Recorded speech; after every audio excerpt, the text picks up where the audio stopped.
السلام علیکم ورحمۃ اللہ وبرکاتہ۔ الحمد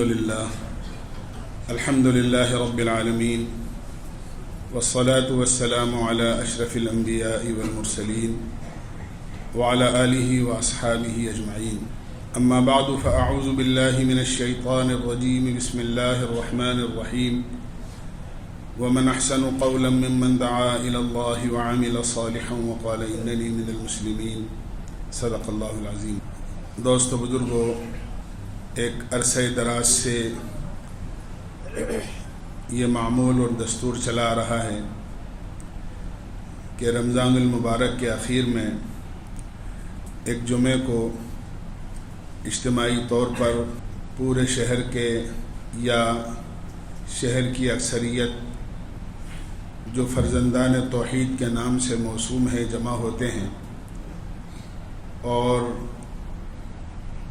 مسجد سے اپنا رابطہ قائم کر کے جمعے کی دوگانہ ادا کرتے ہیں۔ جس طرح آج جمع ہو رہے ہیں، اللہ تعالیٰ قبول فرمائے۔ یہ نماز جس کے لیے اتنی بڑی تعداد جمع ہوتی ہے، یاد رکھنا چاہیے کہ صرف جمعے کی نماز فرض نہیں ہے مسلمان پر، بلکہ اللہ تعالیٰ نے ہر مسلمان مرد عورت پر 5 وقت کی نماز فرض کی ہے۔ بعض لوگ اس غلط فہمی کے اندر ہوتے ہیں کہ جمعے کی نماز پڑھ لی جائے یا صرف رمضان المبارک کے اندر جو جمعے آتے ہیں اس کی پڑھ لی جائے یا صرف رمضان المبارک کے اخیر جمعے کی نماز پڑھ لی جائے، بس یہی کافی ہے۔ حالانکہ ایسا نہیں ہونا چاہیے۔ اسلام کے جو بنیادی ارکان ہیں ان میں نماز کا مقام ایسا ہے جیسا کہ آدمی کے جسم میں سر کا درجہ ہوتا ہے۔ ہم جانتے ہیں بغیر پیر کے زندگی ممکن ہے، بغیر ہاتھ کے زندگی ممکن ہے، اگر آنکھوں میں بھی روشنی نہ ہو تو بھی زندگی ممکن ہے، زبان میں بولنے کی اور کان میں سننے کی طاقت نہ ہو تو بھی زندگی ممکن ہے، لیکن بغیر سر کے زندگی ممکن نہیں ہے۔ جس طرح بغیر سر کے زندگی ممکن نہیں ہے، اس طرح بغیر نماز کے اسلام بالکل ادھورا ہے۔ اس لیے ہر مسلمان کی ذمہ داری ہے کہ رمضان المبارک کی قیمتی گھڑیوں میں ہم طے کریں، نیت کریں، عزم کریں، اللہ سے عہد کریں کہ آئندہ کبھی نماز نہیں چھوڑیں گے۔ ہم نماز کی حفاظت کریں گے تو انشاءاللہ ہماری اپنی بھی حفاظت ہوگی اور ہماری نماز کے جو مقامات ہیں مساجد، انشاءاللہ ان کی بھی حفاظت ہوگی۔ نماز جب مسلمان کی زندگی میں ہوتی ہے اور جتنی جاندار ہوتی ہے، یاد رکھیں مسلمان کی زندگی اتنی ہی شاندار ہوتی ہے۔ علماء نے لکھا ہے نماز جتنی جاندار ہوگی، زندگی مسلمان کی اتنی ہی شاندار ہوگی۔ اللہ تعالیٰ نے نماز میں بڑے فائدے رکھے ہیں اور جناب رسول اللہ صلی اللہ علیہ وسلم نے اپنے مبارک و نورانی ارشادات کے اندر نماز کے بہت فضائل بیان کیے ہیں۔ اگر ہم ان کو سنیں اور اس کو یاد رکھیں تو ہمیں معلوم ہوگا کہ نماز میں ہماری دنیا اور آخرت دونوں جہاں کی کامیابی چھپی ہوئی ہے۔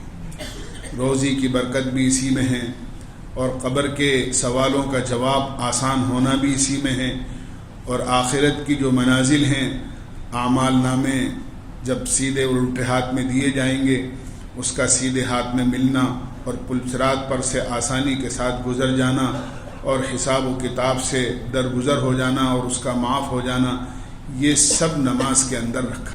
آپ دیکھیں خدا نہ خواستہ اگر مسلمان کی زندگی میں نماز نہیں رہی اور ہم نے نماز کا اہتمام نہیں کیا، کتنا بڑا نقصان ہے ہمارا۔ غور کرنے کی بات ہے، فضائل کی کتابوں میں اللہ کے نبی علیہ الصلاۃ والسلام کے جو مبارک ارشادات بزرگان دین نے اور علماء کرام نے نقل فرمائے ہیں۔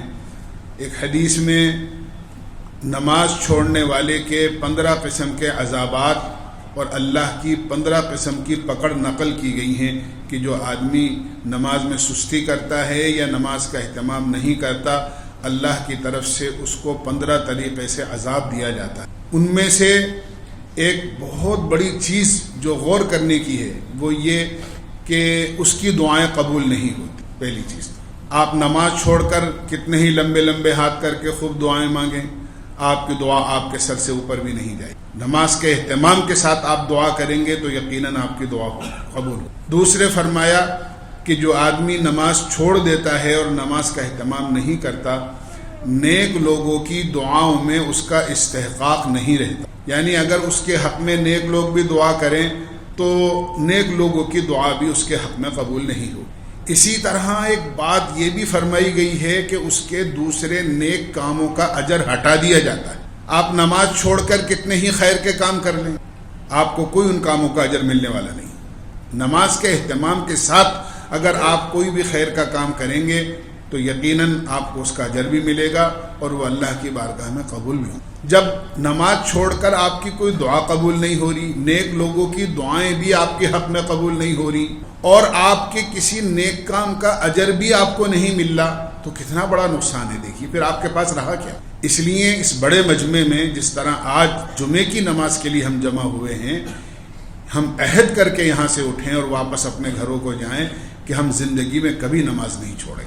دوسری چیز، جس طرح اتحاد اور اتفاق کے ساتھ میں کندھے سے کندھا ملا کر غریب اور امیر کے فرق کے بغیر، بڑے اور چھوٹے کے فرق کے بغیر ہم یہاں جمع ہوتے ہیں، یہ ہمارا جمع ہونا چاہے چھوٹے پیمانے پر ہو یا بڑے پیمانے پر ہو، چھوٹے مجمع میں ہو یا بڑے مجمع میں ہو، مسجد میں ہو یا کسی اور مقام پر ہو، ہمیں اس بات کا سبق دیتا ہے کہ ہم اپنی روزمرہ کی زندگی میں، اپنے معاشرے میں، اپنے گھر میں، اپنے سماج میں یا اپنے شہر یا جہاں بھی ہم رہتے ہیں، جن لوگوں کے درمیان میں، اللہ کے مخلوق کے بیچ میں، ہم اتحاد اور اتفاق کے ساتھ رہیں.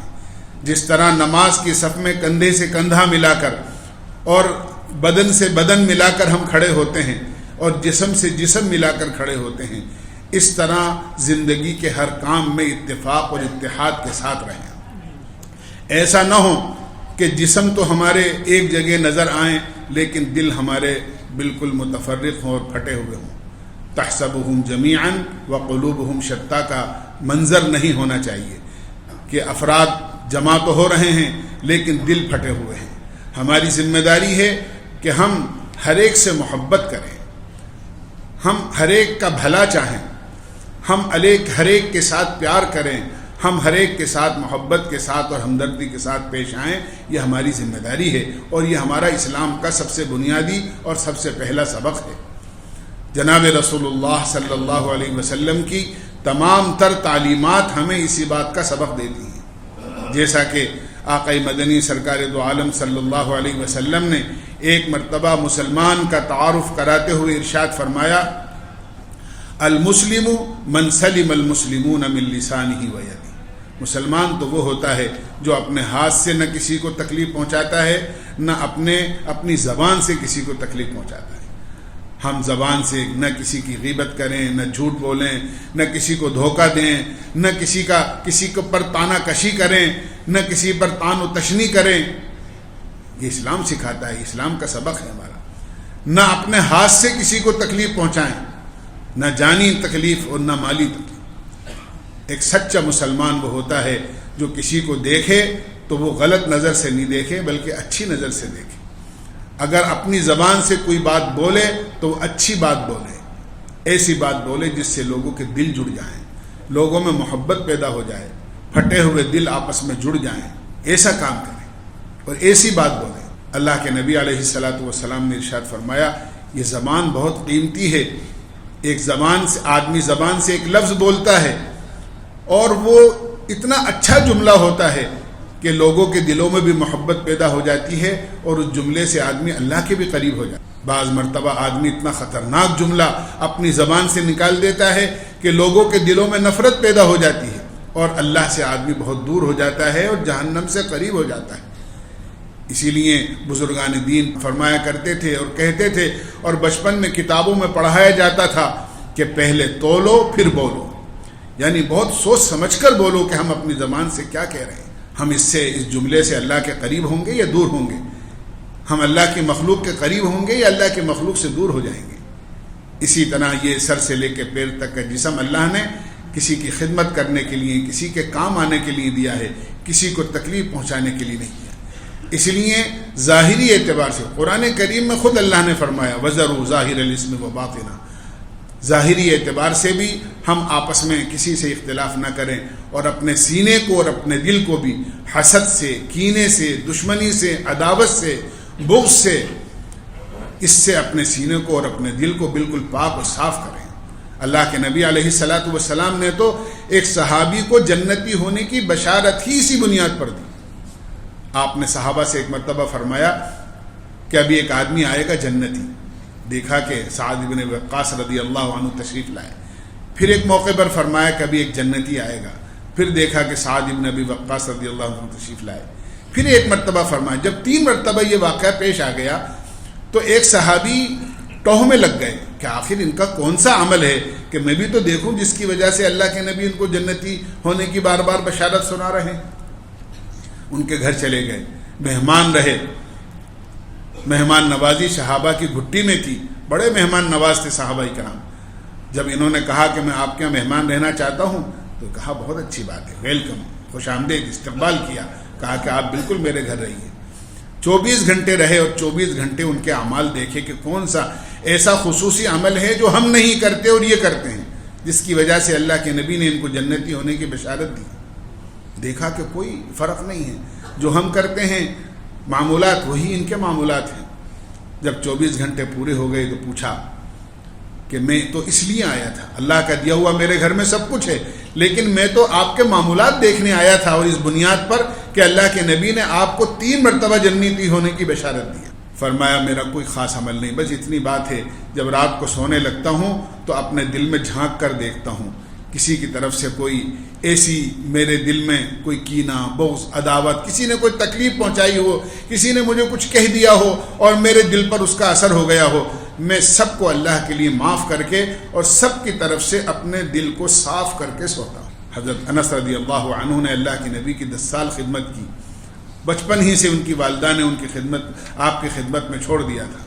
اللہ کے نبی علیہ الصلاۃ والسلام نے ایک مرتبہ بہت محبت کے ساتھ ارشاد فرمایا، یا بنیا، اے میرے چھوٹے سے بیٹے، میں تمہیں ایک بات کے لیے کہتا ہوں، اور وہ یہ ہے کہ اپنے دل کو سب کی طرف سے کھوٹ سے پاک کر لینا، کسی کی طرف سے تمہارے دل میں کوئی کھوٹ نہیں ہونا چاہیے۔ فرمایا اگر تم نے ایسا کر لیا تو یہ میرا طریقہ ہے، یاد رکھو، اور جو میرے طریقے کو اور میری سنت کو زندہ کرتا ہے، فرمایا وہ مجھ سے محبت کرنے والا شمار ہوتا ہے، اور جو مجھ سے محبت کرنے والا شمار ہوگا وہ قیامت میں اور جنت میں میرے ساتھ ہوگا۔ آپ نے پوری چین بنا دی کہ جو اس طرح اپنے دل کو دوسروں کی طرف سے بالکل صاف رکھے گا، اللہ تعالیٰ اس کو جنت میں میرا پڑوس عطا فرمائے۔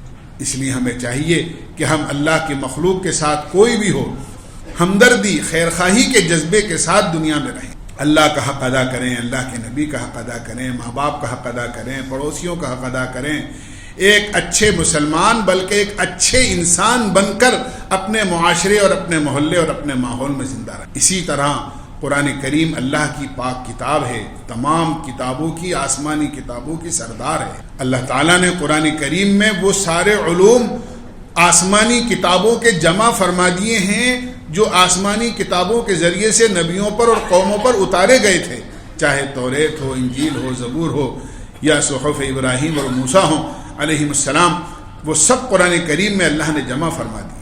اللہ کی کتاب ہے، یہ دستور حیات ہے، یہ قانون زندگی ہے، سر سے لے کے پیر تک جو ہمارا جسم ہے اس کو کیسے استعمال کرنا ہے، اس کا قانون اور ضابطہ اللہ نے قرآن کریم میں بیان کیا ہے۔ اس لیے قرآن کریم سے اپنا رشتہ مضبوط کرنے کی ضرورت ہے۔ ہمارے گھر میں کوئی فرد ایسا نہ ہو، کوئی بچہ اور بچی ایسی نہ ہو جو بغیر قرآن کریم کے پڑھی ہوئی ہو یا بغیر قرآن کے پڑھا ہوا ہو۔ مکتب کا ایسا نظام قائم کرے، وہ بہت آسان ہے۔ مساجد کے اندر ہر محلے میں مسجد ہے، مسجد میں امام صاحب ہوتے ہیں، مؤذن صاحب ہوتے ہیں، یا آپ معقول ایسے معلم اور استاد جو قرآن کریم کی صحیح تجوید کے ساتھ تعلیم دینا جانتے ہیں، جن کو مہارت ہے قرآن کریم کو پڑھانے اور سکھانے کی، آپ ایسے استاد کا انتظام کریں۔ اس کے لیے نہ کوئی بڑی عمارت کی ضرورت ہے اور نہ کوئی بڑے ادارے کی ضرورت ہے۔ مسجد کے اندر محلے کے بچے اور چھوٹی بچیاں آئیں اور وہ قرآن کی تعلیم حاصل کریں۔ اللہ کا شکر ہے جن لوگوں نے ہمارے خود ہندوستان میں اس کی فکر کی ایسے دیہات، ایسے قصبات، بلکہ ایسے بڑے بڑے گاؤں ہو گئے جن میں کوئی مسلمان کا گھر ایسا نہیں ہے جس گھر کا کوئی بچہ یا بچی قرآن پڑھا ہوا نہ ہو۔ آج ہمارے معاشرے میں، ماحول میں کتنے افراد ایسے ہیں، کتنے بچے اور بچیاں ایسے ہیں جو قرآن پاک پڑھے ہوئے نہیں ہیں۔ بڑی بشارتیں ہیں۔ اللہ کے نبی علیہ الصلاۃ والسلام نے ارشاد فرمایا، جو ماں باپ اپنے بچوں کو قرآن کریم سکھلاتے ہیں، اللہ تعالیٰ ماں باپ کے اگلے پچھلے گناہوں کو معاف کر دیتا ہے۔ اگر کوئی حفظ کرا دے اپنے بچوں کو تو والدین کو قیامت میں ایسے جوڑے پہنائے جائیں گے جن کی قیمت ساری دنیا سے زیادہ ہوگی۔ اور جب یہ پوچھیں گے کہ ہمیں یہ کس صلے میں اور کس عمل کے بدلے میں دیا جا رہا ہے، تو ان سے کہا جائے گا یہ تمہارے بچے کے قرآن کریم کو حفظ کرنے کے بدلے میں دیا جا رہا ہے۔ جب حافظ قرآن کے طفیلیوں کا اللہ کے یہاں یہ مقام اور یہ درجہ ہے تو خود حافظ قرآن کا کیا درجہ اور کیا مقام ہو۔ اس لیے قرآن کی تعلیم بہت ضروری، اپنے آپ کو قرآن سے وابستہ کریں، قرآن کی تعلیم خود بھی حاصل کریں۔ یہ نہ سوچیں کہ ہماری عمر بڑی ہو گئی ہے تو ہم قرآن نہیں سیکھ سکتے۔ ابھی بھی آپ کے شہر میں دہلی سے ایک ڈاکٹر صاحب آئے ہوئے ہیں، ڈاکٹر عبدالخالق صاحب، وہ بڑے یورولوجی کے بڑے اچھے ڈاکٹر ہیں۔ انہوں نے بڑی عمر کے اندر جو ہے وہ بڑے ادارے کے اندر ہندوستان میں داخل ہو کر اور باقاعدہ پورا عالمیت کا کورس کیا، انہوں نے افتاء کیا باقاعدہ۔ آج وہ ڈاکٹر بھی ہیں، بہت بڑے عالم بھی ہیں اور مفتی بھی ہیں۔ یہ نہ سوچیں کہ بڑی عمر ہو گئی تو ہم قرآن نہیں سیکھ سکتے۔ آدمی ماں کے گود سے لے کے اور قبر کی گود میں جانے تک اس کے لیے موقع ہوتا ہے، وہ جب چاہے سیکھ سکتا ہے۔ 80 سال کے بزرگوں کی مثال آج کے زمانے میں موجود ہے جنہوں نے اس زمانے میں قرآن پاک کو حفظ کر لیا۔ اس لیے قرآن کریم نہیں پڑھنا جانتے ہیں تو سیکھیں، اور اگر پڑھے ہوئے ہیں تو صحیح پڑھنے کی کوشش کریں۔ قرآن کریم کے علوم کو اللہ ہم سے قرآن میں کیا کہہ رہا ہے اس کو سمجھنے کی کوشش کریں۔ کم سے کم ہم نماز میں جو قرآن کریم پڑھتے ہیں اللہ کے سامنے کھڑے ہو کر یا اپنے امام سے سنتے ہیں، کم سے کم ہمیں یہ معلوم ہونا چاہیے سورہ فاتحہ میں اللہ تعالیٰ ہم سے کیا کہہ رہا ہے، قل هو اللہ احد میں اللہ ہم سے کیا کہہ رہا ہے، الم تر کیف میں ہم سے اللہ کیا کہہ رہا ہے۔ وہ صورتیں، ان کا ترجمہ، ان کا مفہوم ہمارے ذہنوں میں ہونا چاہیے۔ یقیناً آپ دیکھیں گے اگر آپ کو ان صورتوں کے مضمون کا استحضار جب نماز میں ہوگا تو آپ کو کس طرح اللہ کا تعلق اور اپنے نماز میں خشوع و خضوع انشاءاللہ حاصل ہو۔ اسی کے ساتھ ساتھ میں یہ بھی عرض کروں گا کہ رمضان المبارک کا بالکل اخیر ہو رہا ہے، اخیر عشرہ شروع ہو گیا ہے۔ یہ تو بہت ہی قیمتی مبارک مہینہ، اور اس میں بھی اس مہینے کے جو بہت زیادہ قیمتی ایام ہیں اور جو بہت زیادہ قیمتی راتیں ہیں وہ اس وقت میں ہمارے سامنے آ رہی ہیں۔ اللہ کے نبی علیہ الصلاۃ والسلام شب قدر کی تلاش میں اعتکاف فرمایا کرتے تھے اور بڑا اہتمام فرمایا کرتے تھے۔ ایک سال آپ نے کسی وجہ سے اعتکاف نہیں فرمایا تو اس سے اگلے سال اس اعتکاف کی قضا فرمائی، اور مقصد یہ تھا کہ کسی طریقے سے شب قدر کی فضیلت حاصل ہو جائے۔ اللہ کا کرم ہے، اس کا احسان ہے، اللہ کے بہت سارے بندیاں اور بندے اعتکاف میں، اللہ کی بندیاں گھروں میں اعتکاف کر رہی ہیں، اور بہت سارے اللہ کے بندے ایسے نوجوان جو اس وقت میں ہم دیکھ رہے ہیں بازاروں کا کیا حال ہے اور بازار کس طرح آباد ہیں، وہ ایسے بازار کے ماحول کو چھوڑ کر مسجد میں اعتکاف کیے ہوئے ہیں، بڑے مبارک ہیں۔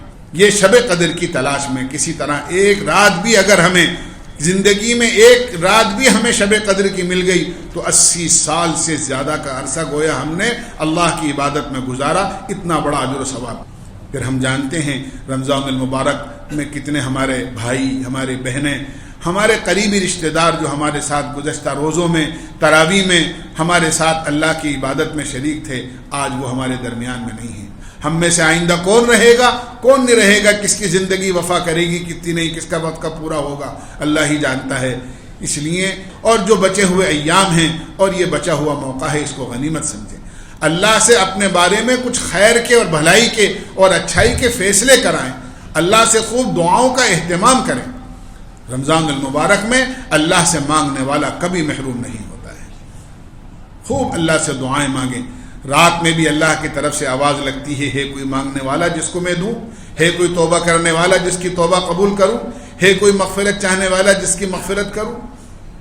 اور ہمیشہ دن میں بھی اللہ تعالیٰ اپنا دست رحمت پھیلا کر بندوں کی طرف متوجہ ہوتے ہیں کہ رات کا گناہگار دن کو توبہ کر لے اور دن کا گناہگار رات کو توبہ کر۔ اس مہینے کے اس عشرے کے اندر بہت کثرت سے اللہ کے بندوں کو جہنم سے آزاد کیا جاتا ہے۔ افطار کے وقت میں ایسے 10 لاکھ آدمی جو کہ اپنے گناہوں کی وجہ سے جہنم میں جانے کے مستحق ہو چکے ہیں، اللہ تعالیٰ ایسے بندوں کو جہنم سے آزاد فرماتے ہیں۔ کاش ہمارا ہاتھوں کا اٹھانا، ہمارا 2 آنسوؤں کا بہانا، ہمارا ذرا سا اللہ کی طرف متوجہ ہونا، اس پر اللہ کو ترس آ جائے اور اللہ کو پیار آ جائے، اور اللہ بھی ہمیں ان بندوں میں شامل فرما لیں جن کی جہنم سے آزادی اور رہائی کا فیصلہ ہوتا ہے۔ تو انشاءاللہ ہمارے تو وارے کے نہیں آ رہے ہیں، اور یقیناً ہم اللہ کی طرف متوجہ ہوں گے، اللہ ہمیں محروم نہیں کرے گا، ضرور اللہ ہمیں اپنے مقبول بندوں میں شامل کرے گا۔ اس لیے میرے بھائیوں، دوستو، بزرگوں، یہ اللہ تعالیٰ نے قیمتی مبارک مہینہ دیا ہے۔ بہت ساری باتیں ہم نے یہاں بھی سنی، مختلف مساجد میں مختلف موقعوں پر قرآن کریم سے متعلق، دین سے متعلق، اخلاق سے متعلق، معاشرت سے متعلق ہم نے پڑھی بھی ہیں اور سنی بھی ہیں۔ نیت کریں اور عہد کریں کہ وہ پڑھنا اور سننا صرف کانوں تک یا اپنی زبان تک یا ذہن تک محدود نہ ہو، بلکہ ہم یہ نیت کریں اور عہد کریں کہ انشاءاللہ جو کچھ باتیں ہمارے سامنے آئی ہیں یا جو بھی اللہ کے احکامات ہمارے سامنے آئے ہیں یا اخلاق سے متعلق یا اچھے معاشرے سے متعلق جو باتیں سامنے آئی ہیں، ان کو اپنی زندگی میں اتاریں گے اور اپنی زندگی کے اندر ان کو عملی جگہ دیں گے۔ اللہ کے یہاں عمل کا بدلہ ملے گا۔ قرآن کریم میں جگہ جگہ اللہ نے فرمایا ہے کہ جزاء بما کانوا یعملون، جزاء بما کانوا یعملون، یہ بدلہ ہے ان اعمال کا جو دنیا میں کر کے آئے ہیں۔ تو عمل کا بدلہ ملے گا، بغیر عمل کے خالی سننا اور خالی کسی چیز کو یاد کر لینا یا چیز کو پڑھ لینا کافی نہیں۔ اس لیے ہم نیت کریں اور عہد کریں کہ انشاءاللہ ہم اپنی زندگی کو اچھی بنا کر جئیں گے۔ مسلمان اچھا مسلمان، انسان اچھا انسان، اپنے آپ کو بدلنا ہے ہمیں۔ یہ نہیں کہ پرانی ریتی رواج کے مطابق جس طرح زندگی چل رہی ہے چل رہی، ہم یہ سوچیں کہ سب کچھ بدل جائے، سارے حالات اچھے ہو جائیں، ہم چاہیں اچھے ہو یا نہ ہو، یہ ناممکن ہے۔ ہم اپنے آپ کو بدل لیں، ہم اپنے آپ کو اچھا کر لیں، انشاءاللہ ہمارا معاشرہ بھی اچھا ہو جائے گا، ہمارا ماحول بھی اچھا ہو جائے گا، ہمارے حالات بھی اچھے ہو جائیں گے، سب چیز اچھی ہو جائے گی، بس اپنے آپ کو اچھا بنا لیں۔ اللہ ہمیں عمل کی توفیق نصیب فرمائے۔ وآخر دعوانا الحمدللہ رب العالمین۔ صلی اللہ تعالی علی خیر۔